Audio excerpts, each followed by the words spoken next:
Hello.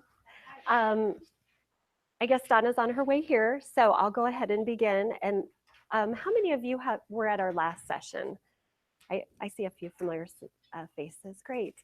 So we've been running some balanced literacy sessions, um, and we've brought in quite a few people. We've about 70 people, so that's been really exciting. So I've seen a few familiar faces in the room, so it's nice to be back with you, those that I've seen before. So those of you that don't know me, my name is Carrie Cunningham, and I work with the Omaha Public Schools, and I work with the ESL department as a teacher leader. I'm also supporting a lot of literacy trainings as well. So I'm happy to be here, so welcome. So today the topic of our afternoon is going to be primarily about preparing guided reading in your buildings. And so this is going to be a little more informal, more of a discussion, time for you to talk with each other about how we can get this running in our building. Maybe you've started the process. Where are you currently at with the process in your building? So we'll have some discussion on that as well. Do you want to pass this around? Hello. So that's what we're going to do.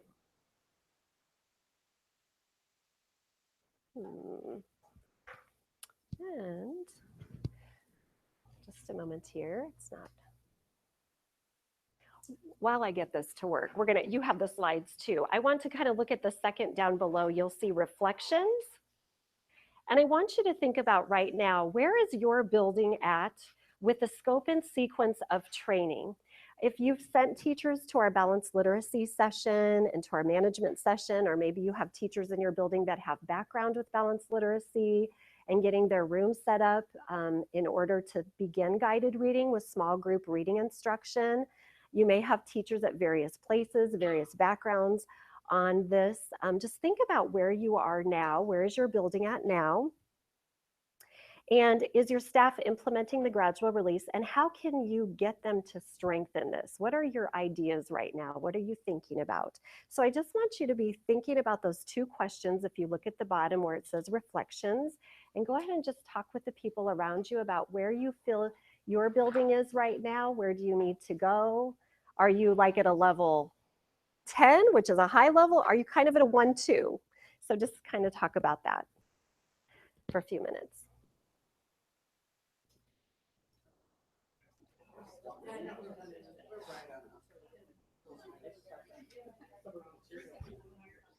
Oh, there we go.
In my high school, it was interesting. In my upper,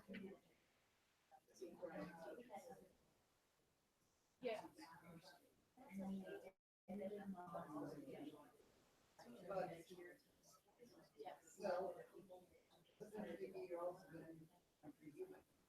Okay, I'm going to go ahead and have you.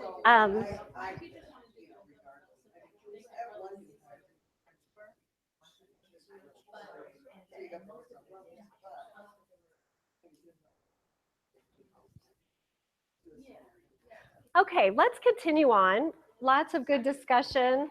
Sounds like you're all kind of in different places. I'm hearing benchmarking. We had Tracy come out and train. We've had people come to the big training.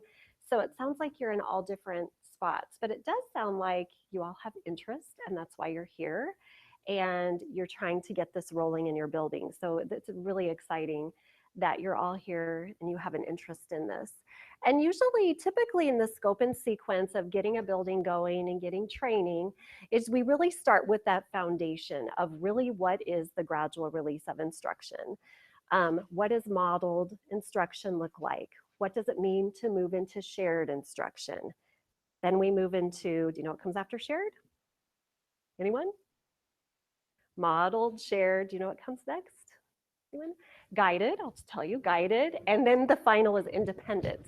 So moving teachers, having them understand what the gradual release of instruction means, where you move from modeled instruction to independent, but you have to have a lot of experiences with students where you're sharing and guiding them to get to the independent level.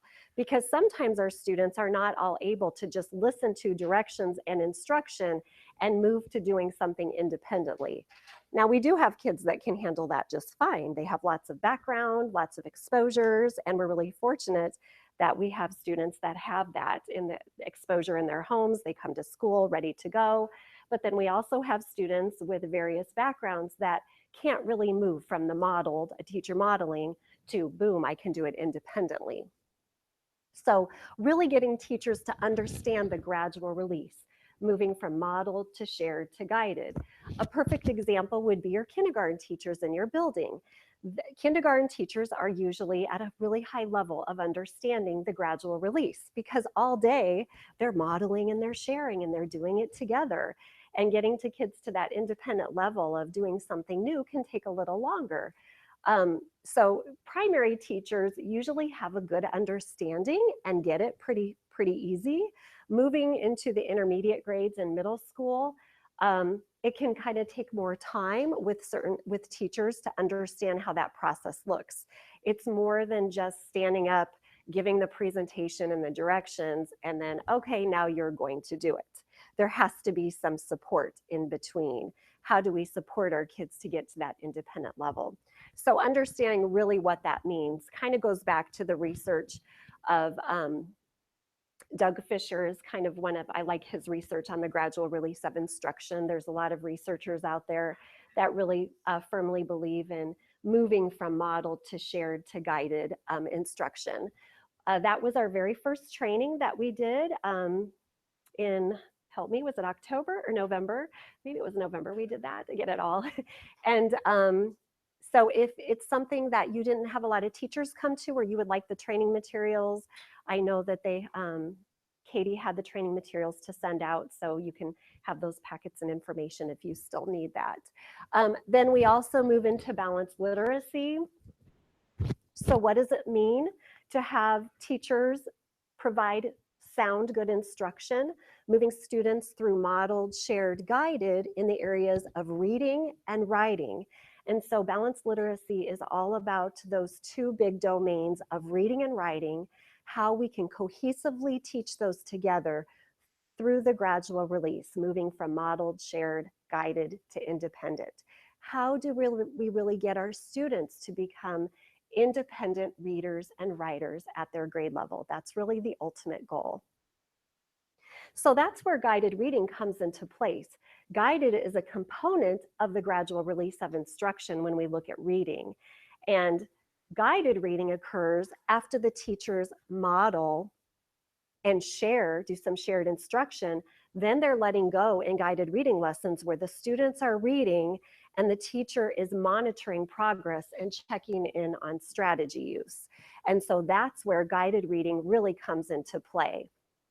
That's why we need materials and book rooms, because it really is difficult to teach guided reading if you don't have leveled readers and you don't have enough materials to meet the needs of your students. So prior to getting guided reading going, a teacher really needs to understand how to manage her literacy block during her literacy teaching time.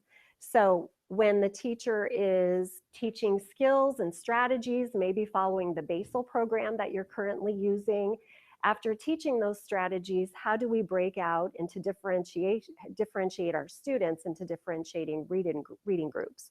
That's really what guided reading is how do I bring my students to the table and guide a nice lesson to students at their good, sound instructional level. When teachers are bringing in their students, the books should not be way too easy or way too difficult. It should be just right. I like to use the 3 bears because it's really about being just right. A good place for teaching strategies. So in order to do that, we really have to have a good management system within our classroom. How are students independently working in meaningful stations or working on meaningful activities or tasks, even at their desk, while I, as the teacher, pull my students over on the sideline to teach them guided reading? I have to have a management system in place. And so that's why we set out that management training for teachers that came. And once again, I see primary teachers, usually a lot of our primary teachers have this in place because it is all about small groups when we look at primary. We move more into intermediate, it's thinking about how can we best do this like in a 6th grade classroom? How can my students be working independently when I pull a small group over to the sideline to teach guided reading? So this was the kind of the foundation of guided reading training, and it really needs to occur before you get into guided reading. It's all about understanding the foundation, balanced literacy, what is gradual release, how do I manage my literacy block? Before I move into the rest of the training, I would like you to turn and talk again and just think about these top 3 topics of training. How do you feel your building is doing with that now? Where are you at with just that? So go ahead and turn and talk with the people around you. Oh, she got one. Okay.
Okay, I'm going to bring you back together.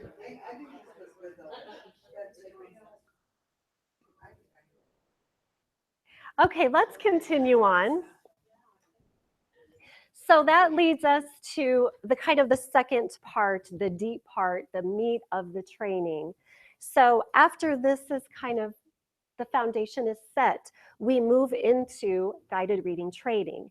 And before we get into what is guided reading and how to conduct a guided reading lesson, we have to teach our teachers how to benchmark, because we have to know what levels our students are functioning on before they put them into groups. And so we have to conduct a benchmark training, and I understand that you're using the same systems we use, the Fonis and Pinnell most commonly used system that's out there. And there are other ways you can benchmark. There are other kits out there that are available, but I know that in talking to Donna that some of those have been purchased and used in the buildings. Those are the kits that we use. And so using that FNP system and getting teachers to understand how to appropriately benchmark their students and finding good levels for their students. And when we conduct benchmark training, it's really all about a snapshot in time. That benchmark, it's just that snapshot of where they're reading at that point in time, and it's a starting point.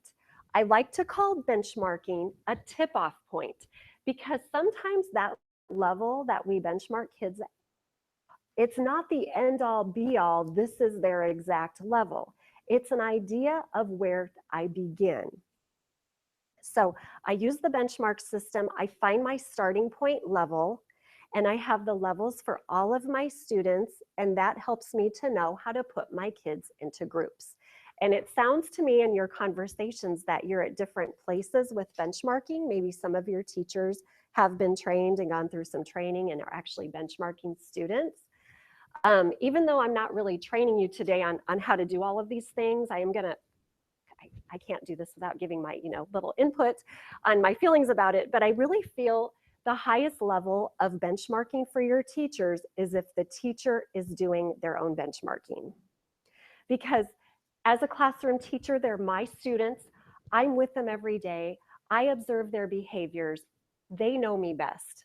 And so when I'm sitting with them one-on-one conducting a benchmark, I know the student best rather than someone coming in and conducting that benchmark.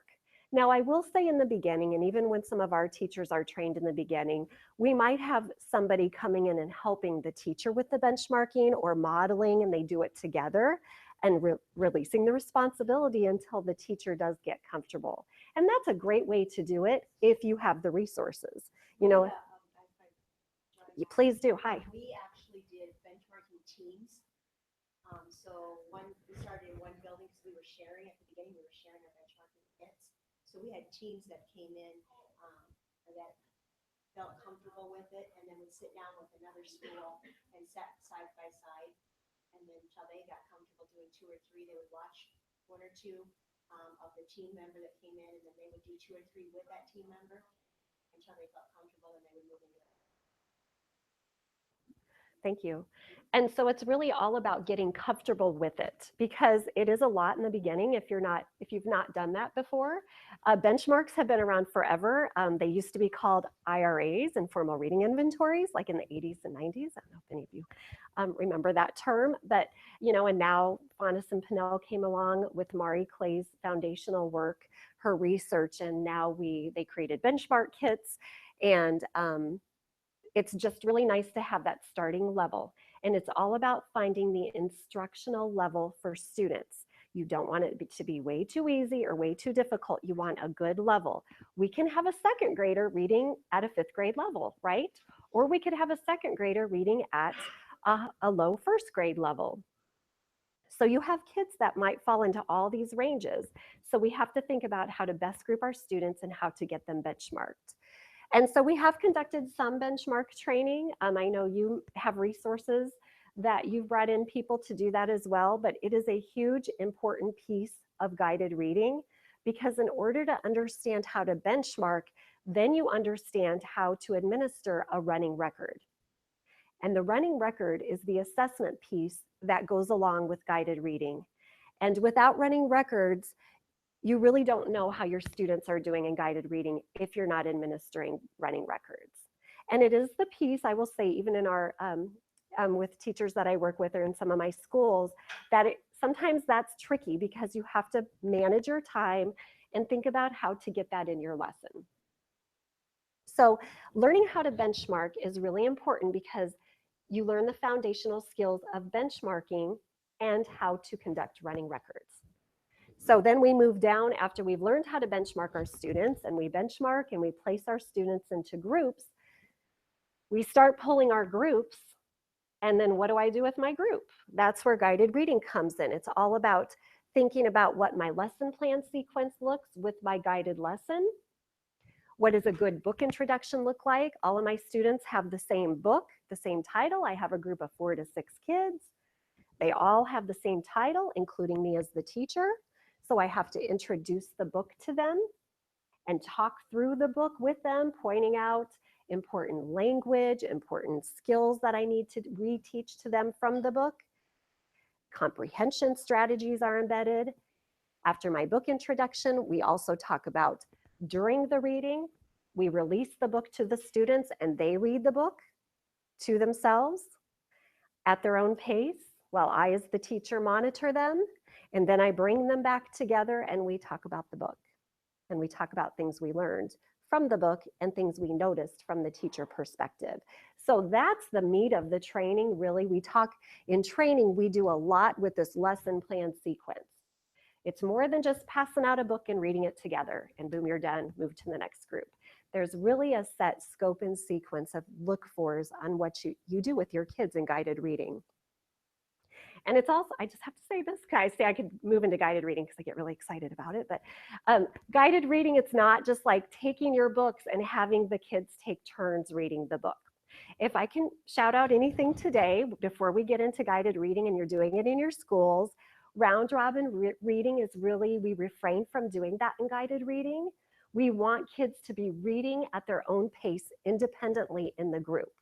Because if I'm sitting with my students and Donna reads, and then Johnny reads, and then Sarah reads, if I just take turns throughout my whole lesson, it might not be the best use of my time because you're not going to get as far as you could with the passage.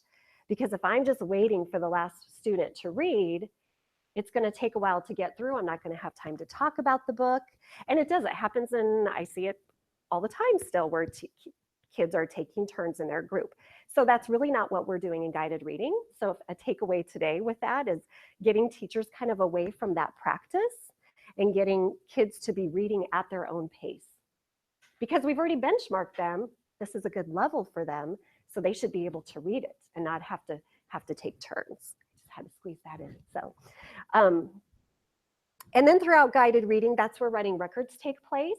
So within the lesson, having a little couple-minute time frame where you do pull a student within your lesson and you administer a quick running record where you listen to a child read and document their reading and how they're doing, and then ask a few questions. That happens within the lesson.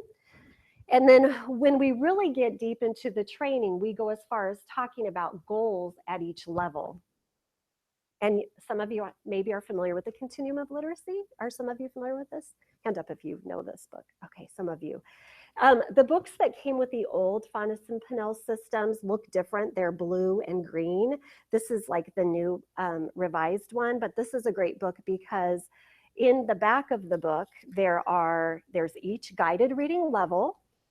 And within that level, it talks about text characteristics of a text at that level, the characteristics of a reader at that level, and then how the goals that you should be teaching in your group. So this really is a great way to plan for guided reading by using the continuum, because all the goals that I should be teaching at level I could be infusing and planning my groups by using these goals. What a lot of teachers do is once they have their groups ready, they'll photocopy the pages of those levels from the book, and they'll use that kind of as a planning guide, kind of highlight the goals and use that to plan. So if you have benchmark systems in your school, the continuums do come with the system, or maybe your building has ordered a copy of this or a couple copies, maybe not, but it's just a really great resource for planning and guided reading. Yes. Yes.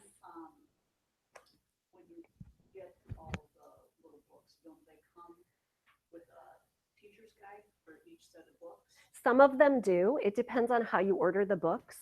Sometimes, and we'll get into that a little bit, sometimes you might order a set of guided readers and then you would order the plan book with it. That might, and usually it's separate, like you have to pay for that separately. And then you'll just photocopy those lesson plans. And what some schools do is they'll get the lesson plan book for those leveled readers, photocopy the plan and put them right in the baggie with the book. Yeah, okay, so you know how that goes. So yeah, some of them do, some of them don't. I think they're great. Most of those plans are great. Usually they are pretty extensive. And a guided lesson would typically last 15 to 25 minutes, depending on the time that your teachers have to pull a group by themselves. So you kind of pick and choose from those plans. And it also, those plans will help them get better with guided reading. I think the plans have gotten better over the years. And they should match the goals in here. This is really the ultimate. Teachers that have been doing it a while and they're more veterans and they're, you know, they've strengthened their teaching by using the continuum as well. So, but it does take time. This is not just like open it up, oh, I'm going to plan it. It takes some time in using this to plan. Good way to plan.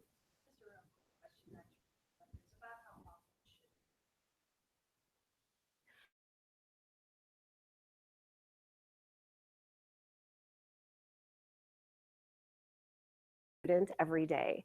So what some teachers will do is if they have a group of 5, I'll pick a different child every day. So today I might do my running record on this student, the next day this student, and you just find that time embedded in your lesson where you're going to do that. For instance, if I'm a first grade teacher and I have my little first grade group come up, this is what I'll give you an idea. Some teachers will have like a little red star or a pink star next to them, and the running record child will sit right next to the teacher that day. So I'll have my group come up and they usually know what day they're on, or maybe the teacher will just say, Johnny, you're going to sit right here today. And so the beginning of a lesson, kids usually reread other books that they've already read, or it's the first couple minutes, it's just a reread time. So while students are doing that, I'll do my quick running record with the child sitting next to me, because it's all those details, like where kids are going to sit and how you're going to, you know, put your kids in your group. And if I get to that high level where I can do a running record every day, I want a good plan. So I really like that. I just had heard that idea this year, actually, where she just has like a symbol where the child sits next to her. I will say in the intermediate grades, like 5th, 6th, 4th, 5th, 6th, you may not have to do running records every day. Because if you have kids reading, it's more about listening to kids read and asking them deep comprehension questions and working on vocab. So I think for your students that are below grade level, especially in your groups, those are the kids you want to do more running records on. So that was a really long answer, but. And we do have video of it too, of a guided reading session with the teacher, how the kids are acting, what they're doing during the group up at the table with the teacher while the teacher's doing the running. Yeah, that's a really good question though, because it's a lot to plan for a teacher, is getting that running record in. And I will tell you, when teachers first start the process, typically they may not be doing that right away. It's just all about getting that intro and what do I do when the kids are reading, getting that scope and sequence down of guided reading, and then I'll start infusing my running records. So sometimes we do the major guided reading training first, and then we might go back and do another training on just running records and how that looks. And we'll go back and review the running records and talk about how to analyze the running records with miscue analysis. And that might typically that's like a whole separate training that we'll go back and dig deeper with running records. If you really want to, you know. Yes.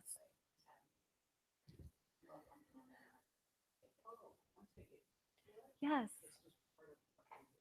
Yes. And so getting comfortable first with just guided reading and getting my groups going and how am I going to teach guided reading, and then bringing in that running record. Yes. Maybe because we don't want our teachers to feel overwhelmed. You know, we just, and then I talked about the planning. Okay. Did our reflections already. So resources for guided reading. So I have this little handout. It's what I did is I listed some of, and maybe you have worked with some of these reps, and maybe some of you know other reps from book companies that you've worked with that we could add to our list. So that's the purpose of today, is sharing resources that you may know of that we could all add to our list. So let's just look at this. I went ahead and put the rep down for Custom Education Solutions. And actually, Corey at St. Peter and Paul, he told me about this company. And my experience this year working with them has been really great, very responsive. And what they will do is they will put together custom orders of leveled books for you. So you can tell them, I want to spend this amount of money, and I'm looking now for levels B through G, and I want a mix of fiction and nonfiction, or maybe you just want nonfiction, and they'll put the order together for you. They bring in books from different companies. They're out of Minnesota, and so they'll customize your order for you. So this is the first year that I worked with them, and I had a really great experience. Like, she was very responsive and put together some orders for me right away. So I highly recommend. Have any of you worked with that company? Yeah, we had her after an administrator meeting. Okay. Yeah. Yeah. She was there along with Scholastic and a couple other Oh, okay. vendors. Yeah, so I had really good experience. Someone else I work very closely with is Marcia Krabenhoft from National Geographic. She's here in Omaha, so she's right at our fingertips. If you want a sample of something, she will drive it down and drop it by to your school. She does that with us quite often. Extremely responsive.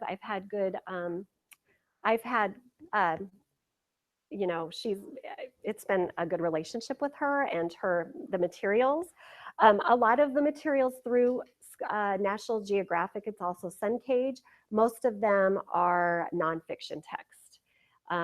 So that's, if you are familiar with the National Geographic readers, they're really great, but that's kind of their thing. So she might have more fiction though. I don't know, have any of you worked with her lately for National? Okay. So I like working with Marcia. Scholastic, I know a lot of you are familiar with Scholastic. I honestly haven't worked with Scholastic in a few years.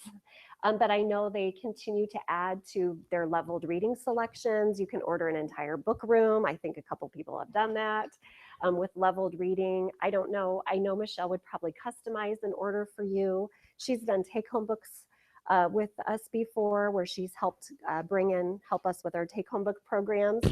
So that's Scholastic. And then, so do any of you know of other book companies of ordering leveled readers that you could share with the group to add? Does anyone know anybody offhand? Okay, if you do, let us all know. We can add it to the list. I also put the contact for Reading A to Z and the phone number there. Do any of you have Reading A to Z in your? Okay, so I'm a huge advocate of Reading A to Z. I think it's fabulous. They keep adding every week to their site, and there's just a plethora of great books, leveled readers. I have to bring in ESL perspective because that's a big part of what I do, is working with second language learners. And the primary books and the vocabulary books are especially great for ESL students. I think it's wonderful. There's also Raz Kids. Do any of you have Raz Kids? Yes. Where you can, and the licenses aren't really that bad. Yeah. And that's great because the students, you can get a classroom license. It's connected to so many students, and help me for those of you that use it. And the kids log on. It was something, yeah, I probably have it on here because it was one of our choices. I probably have it on here. But they go on and they can read their book, and there's comprehension questions that go with it, and it kind of follows the student. So if your teachers have computer access in their classroom, you can get that on your computer, and the students take turns going up. Yeah.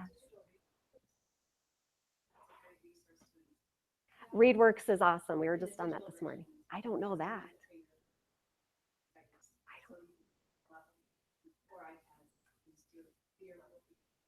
Is the digital free? ReadWorks is an awesome website, and they keep adding as well. So it's readworks.com or Digital ReadWorks. Okay. I just go to, okay. Yes. I will say on the reading A to Z, a couple of, I know our kindergarten teachers use it and I use it in my room too. It doesn't always align up with the autism levels, especially as they go, as you go further in the alphabet. I just had a student that was reading at a level J, but book for level J that I got off reading A to Z wasn't autism now. So Yep. yeah. So just Thank you for bringing that up. You're right. I think it's like at a level J is where it changes. they don't always Mhm. align to the benchmarking. So a couple of my teachers. Yeah, as long as you have that conversion chart, and then maybe just, yeah. Reading A to Z is harder. It's a lot harder. So we figured that out. So these are just some examples. So like they have a great combination of fiction and nonfiction. They also have books in Spanish. To throw out that dual language Spanish is awesome. So if you have little, native Spanish speakers, that's a great resource too. And there's a French too. I don't know if any of you have native French speakers in your schools. Maybe, I don't know. Sometimes we do once in a while. It's French as well. But I just love it, words matching to the text, repetitive text at an early reader, which is great for guided reading. Reader for Frog is Hungry. That's what these. And you can print them in different ways. And they also have something called a pocketbook. Have you seen those? So you print like a little mini book, and the kids think that's kind of fun because they're a pocketbook they can take home or you can use. They go high levels. And so, when you're starting your book room, I know some book rooms that I have worked with, we've printed off. I know you need the paper and it's copies. We understand that. But sometimes the expense may not be as great as books. And so these can be in your book room as well. So there's lots of, here's the Maria Counts Pumpkins. Maria has one pumpkin. Pumpkin's just really cute. So lots of great resources on there. And with every book, with a lot of the books, there are comprehension question cards that you can print off, vocabulary cards, lesson plans. There's usually it's like a whole sidebar of resources that connect to that book. And also with those titles, you can, if you're sitting with a small group, you can turn around and there's projectables. So you can turn where the page will be the entire, there's a setting where the page will be your entire screen, and you can just read the book through with the students, maybe as a shared or modeled reading with your kids. Or they could display it in their classroom too, the book. So it's just great. I can't talk reading A to Z, but there's the rep there. This is who I last worked with. So I'm guessing it's still Sherry. I'm not sure if anyone has worked with them lately, but this is who I worked with in the fall. I also put some of these resources on there. So here's the expanded edition, the Continuum of Literacy. This is the pre-K. Now they have pre-K in here, which I love because it's great to have the pre-K. Those early skills, the writing and the reading skills are in there. There's a whole writing section, shared reading, writing about reading, interactive, read aloud section, which could be a whole session in itself, interactive read alouds. And then there's phonics. And then there are those guided reading pages with each level and the explanation of each level. So even if you had a few copies of these, like in your building, to share among grade levels or a couple grade levels, copy different pieces from the book as a resource. A great book study too, if you ever do little book studies in your school. And those of you that have come to the prior trainings, you're probably tired of hearing about this, but this is my little Bible too, my work Bible. I love this book. It's the new guided reading book. There is an older one that's just the white cover. What is guided reading? And this is their new edition that just came out this year. I have a slide on all of this, and I'm getting so excited that I kept going. Well, anyway, this actually, it's listed here. So that's why we're talking about it, but it's great. Everything you want to know about guided reading, management, talks about management, the guided reading lesson, There's vignettes in there of example lessons. Section on ESL, which I love that. But it's wonderful. I can't talk highly enough. I haven't read the whole thing, but at Funes and Pinnell at a session at one of the literacy conferences, somebody asked, so how do I get through this book? And one of them said, from the beginning to the end. Like they just said, you got to read the whole thing, which, we have so much time to do that. But it's a great kind of pick and choose and kind of go through, and a great training resource. And you really would only need 1 or 2 copies probably in your building, just 1 copy, and you could take pieces from the book. So I think it's a great resource for guided reading. It really is. The Reading Strategies book, and I'm going to skip through here. Budget-wise, these are all used for child 2 to 8. And the guided reading book is $52. It is, but it's interesting. The Continuum is more expensive, but I think it's more of a planning guide as well. This book, anyone know about this book? The Reading Strategies book. It's another one, and it's $36, and I think it's even cheaper than that. I was just online yesterday, and I think they're running a deal on that one, or one of them they run deals through Heinemann quite frequently. This is a wonderful resource because within the book, there are, like if you're teaching summarizing, you can go through and they'll do like emergent, fluent readers, like whatever age level, and there'll be the like little mini lesson on how you can reteach summarizing to your kids. Maybe you're working on determining importance, whatever it might be, author's purpose. There are little mini lessons. The entire book, it's full of mini lessons on connecting to strategies. So it's a great resource. I mean, we've heard nothing but great things from teachers that use it. It's really user-friendly. And you can use it with kindergarten students. You can use it with 6th grade kids. So that's another, and I wish I had my book. I didn't get to my office today, but it's a really, if you'd like to borrow my copy or to share with anybody, I have a copy in my office. It's really great too. So these are kind of my top 3 of the year for like training and teachers using to support reading in the classroom. There's also, just came out in the last month, there's a writing strategies book, and it's the same author. And you can go on to Heinemann, and she has a webinar that she just did on her writing book. And I don't know about your teachers, but when I taught 2nd grade, I felt like that was kind of, writing was always kind of the trickiest thing to teach for my primary kids that had a difficult time, that were below grade level. It's, there's not just a black and white plan of teaching writing. And so I'm excited I don't have that book, but I think it'll be a good one too to have. So something else to look into. Okay, any questions or comments? I'm doing a lot of the talking. And I will say that I had Title I resource money from Westside, and they let me use it, and then write them a check for the extra part in order to get one of my level literacy boxes. okay, So, good to know. that, I want to do that. Good to know. Thank you for sharing that. So the benchmark systems, those are on there too at the bottom.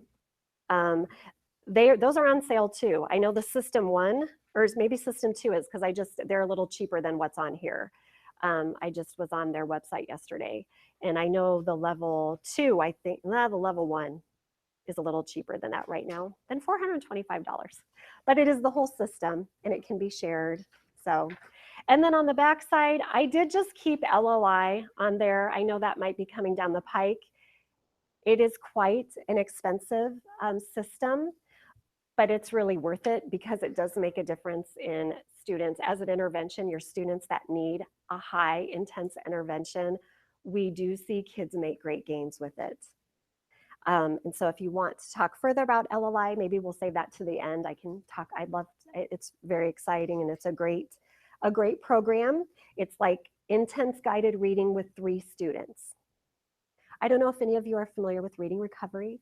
Is that okay? So it's like that, but with 3 kids. So Funes and Pinnell pretty much took the concept of Reading Recovery, and it's with 3 kids. actually, we put our school on the St. Michael's, and we saw students jump 6 to 8 levels, especially in that from kindergarten, first and second. It's amazing. And when you have teachers implementing it, we have teachers say that it actually makes them a stronger guided reading teacher, because LLI, how they created their goals for each level, all came from the continuum. So those goals that I shared, that I talked about at the end here with each level, those goals are what is being taught at each level in the LLI. So it's like guided reading where the kids get pulled, and it's a half-hour lesson every day with all these different components. It's fast-paced, and there's a little writing component, a word work component, a guided reading component, all within that half hour. The primary systems are a little less expensive than the higher level. You'll see that kids like at 3rd grade and above, those systems get more expensive because the books get bigger. The primary, I'll just kind of talk about this for a moment. The primary systems, the orange, the green, and the blue all have take-home books.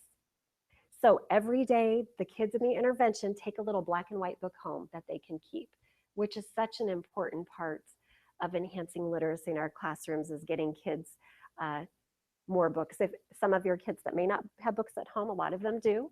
They're very fortunate, and some maybe we want to add to their library. They get to take a little reader home as well. So this morning when I was talking about ESA implementation, when you have your consultation for your Title I, this is where you had that conversation. You want your Title I teachers implementing LLI, and that your dollars need to be purchased on the LLI kits. So Title I will be purchase those kits, and then that will be what you want Title I teacher doing, so it takes off the plate of the classroom teacher.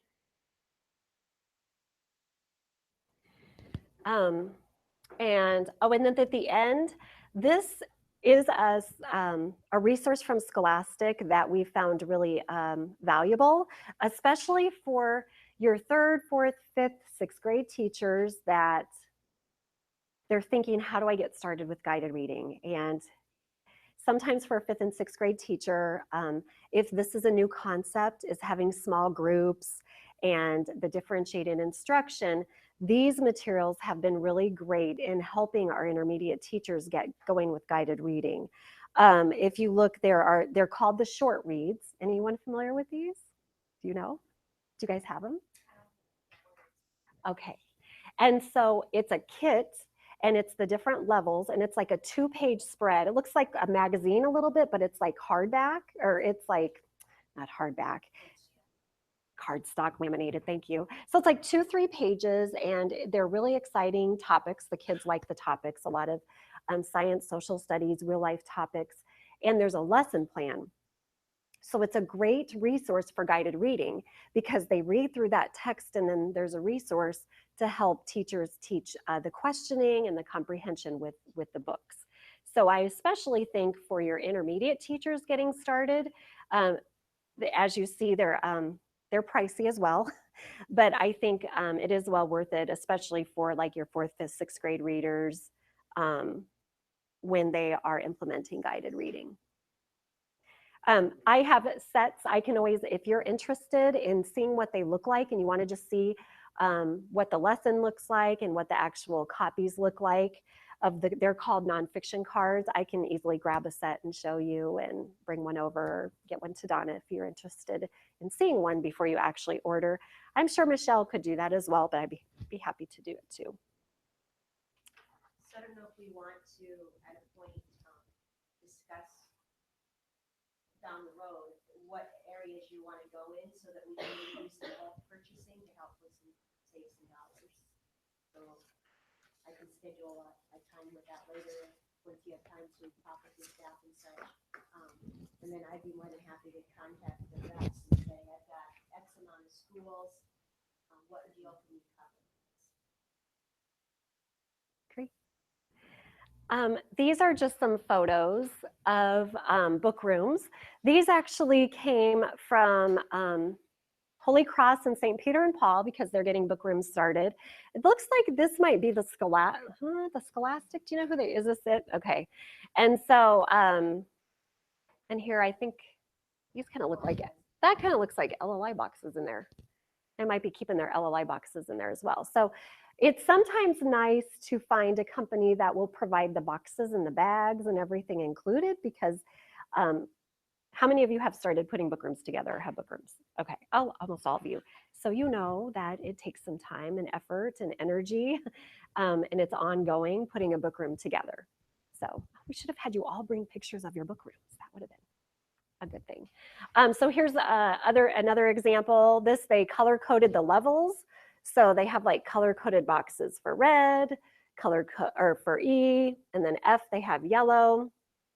And then here they have like their box, here's E, and then this is box 10.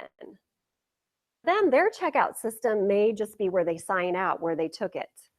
Like I took it from E10. A lot of the schools I go to use clothespins.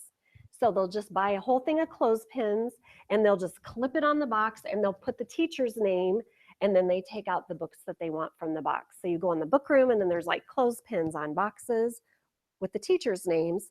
And then when the teacher comes back, I've seen it, this is kind of important little detail because it's keeping your book room nice and organized, where some schools will have like a plastic bin for where teachers return their bags, and then that's all they have to do. And then you have someone in charge every week or every couple days cleaning up that book room at the end of the day. And if you have a good process in place, it wouldn't be that much cleanup. You just go in, put the bags of books back, take the paper clips off, or the clothespins. And I've even seen where like there's strips hanging in the book room, and you have like third grade, and each teacher gets like 10 clips or something. And so each teacher's name is on 10 clips and they're on the strips. So here's my third grade strips, and then Miss Jones has 10 clips. Miss Smith has 10 clips. And so I go get my clip and then I put it on the box, and then I take my bag of books. So are any of you doing something that you want to share for checkout? Something that's working?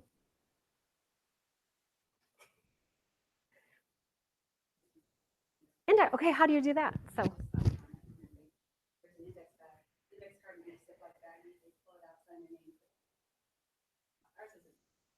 yeah. So if it's a smaller starter book room, it doesn't have to be that extensive. Yeah. I like that. Anyone else want to share? Book room checkout system. Okay. Yes. And here's another one. Like this one, it's all white, and then they did start color coding just the strips. So here's like N41, N42. I will tell you, this book room has been around for like 10 years. So they've expanded it and expanded it. So it's huge. It's one of my schools. They've been doing guided reading a long time. They're a dual language school. We implemented it a long time ago. So, and then here they even have like little colored pins. So. And then just an example like of the book bag, some people just write the title and the level. This one has actually what the topic is. So some schools might even get as extensive as ordering books that connect to their science curriculum or their social studies curriculum and embed that in guided reading as well. And so here they even have like Earth's changing surface, the rock cycle. So it's a nonfiction Earth. So that's how, they have a whole database. You kind of create your database and then just print your labels. Any ideas you want to share on how you've done that? Those of you that have book rooms? Are you just printing labels or writing it on there, or what's, yeah. And also the Journeys reading series as well. Yep. Yes. Yes, they do. We've had, yes. Yeah, so I know some schools did take their leveled readers and put those, like if they had extra sets, and put them in their book rooms. I know, or teachers use those for guided reading as well. Because if you don't have materials and that's all you have, at least that's going to get to some of your groups. And the companies will level those for you. I know they did for Journeys, they did that for us. They'll level those books, or maybe they come with a level. I forget how we did that, but yes.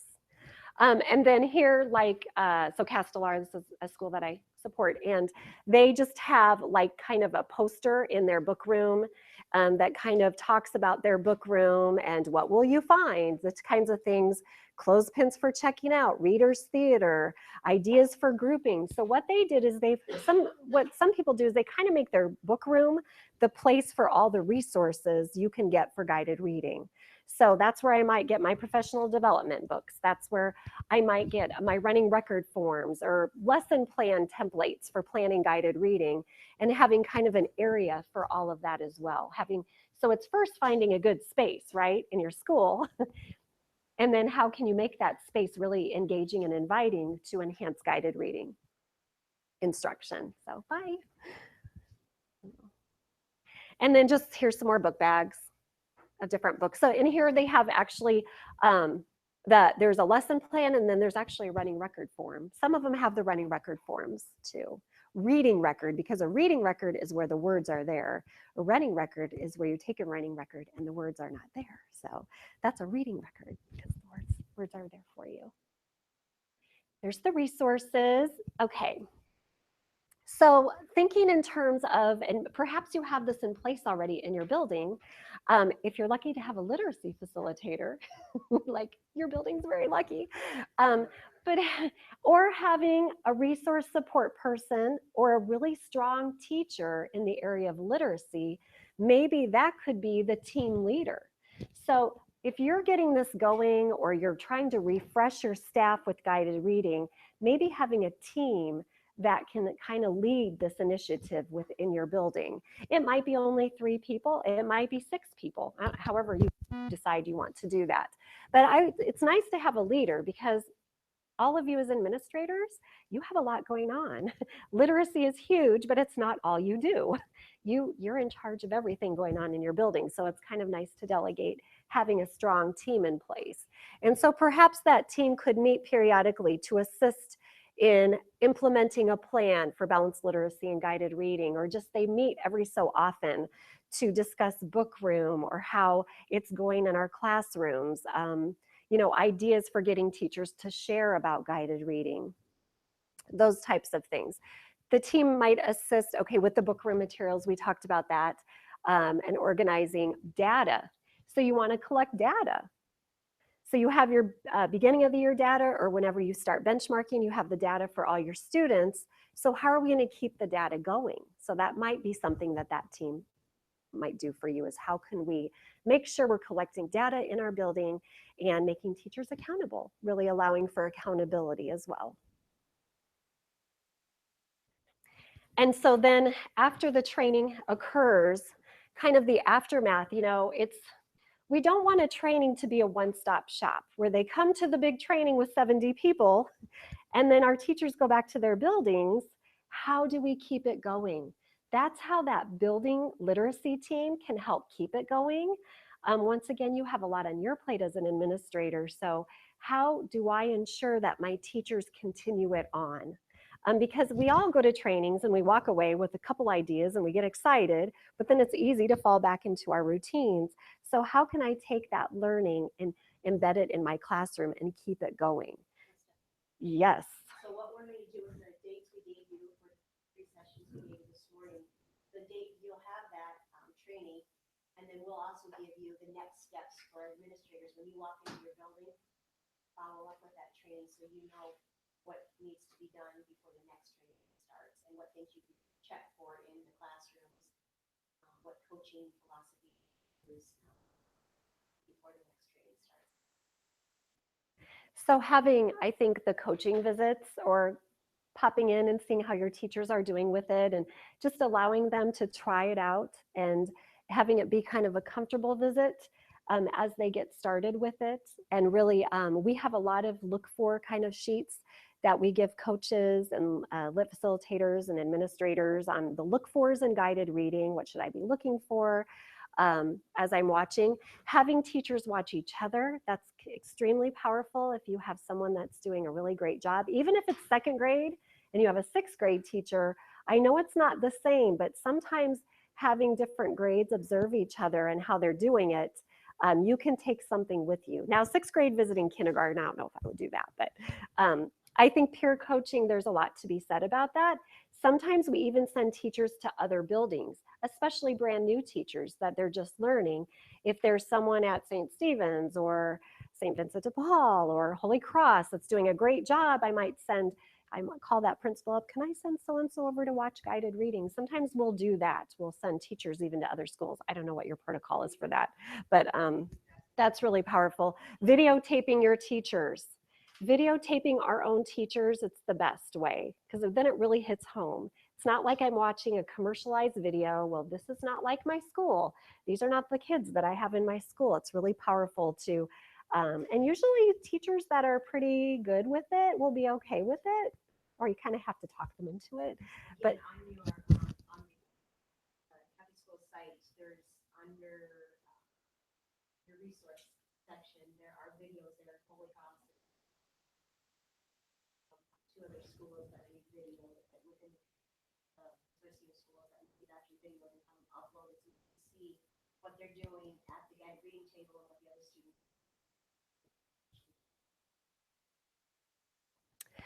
Also, and this might be something that comes before you continue training or as you move forward, creating a survey for your staff in terms of how they're feeling with guided reading. Maybe it's brand new to them, and that's okay. It's a little, sometimes teachers can be a little apprehensive. It can be kind of scary to start something new. So how are you feeling and how can we kind of help our teachers along with getting into guided reading? How can I get teachers to goal setting with their students and with themselves with guided reading? And once again, that data collection.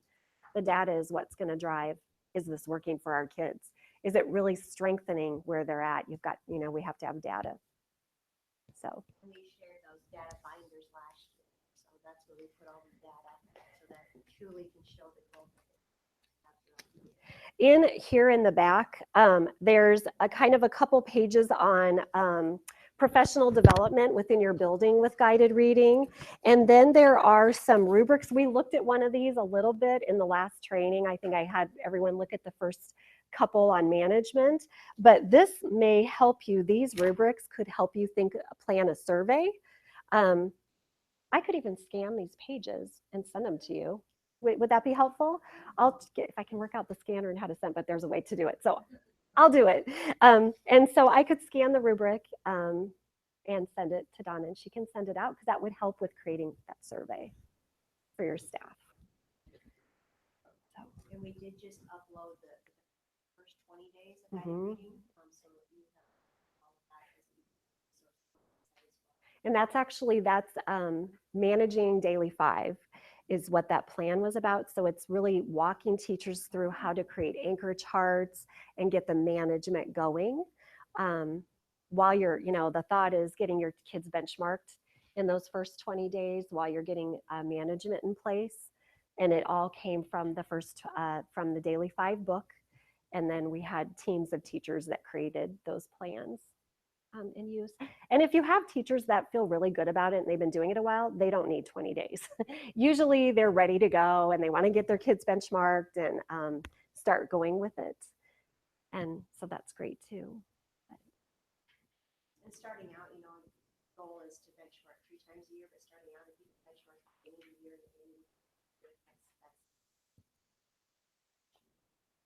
Are there any other questions? Questions for discussion or?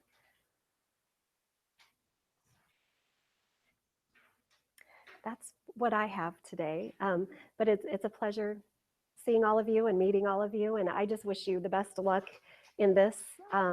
It's really exciting that you're all here and you're interested. And I know some of you have it going already in your buildings. And that's really exciting too. Just how can we enhance what we have going? So just let us know how we can support your next steps if you're what you're needing.